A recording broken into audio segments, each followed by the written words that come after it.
Hello guys, welcome to another video. So in this video we will gonna talk about the iOS latest update that has been available on all new iPhones. Hello iPhone user, 14.3 update is available on all the iPhone devices. So today I am gonna install iOS 14.3 on my iOS 7. So let's go to the screen.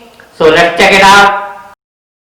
So here we are on a screen right now. You can see on our right side.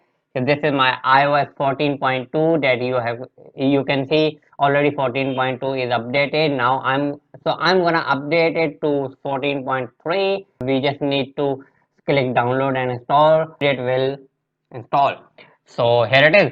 Now after you clicking download and install, so you need to enter your password. Now it's calculating the time to download, so it depends on your Wi-Fi connectivity or your network connection, or you are using data network. So right now I have 500 MB, almost 500 MB update. So it depends on your update, what kind of update you are receive. So after that, now it will reboot your mobile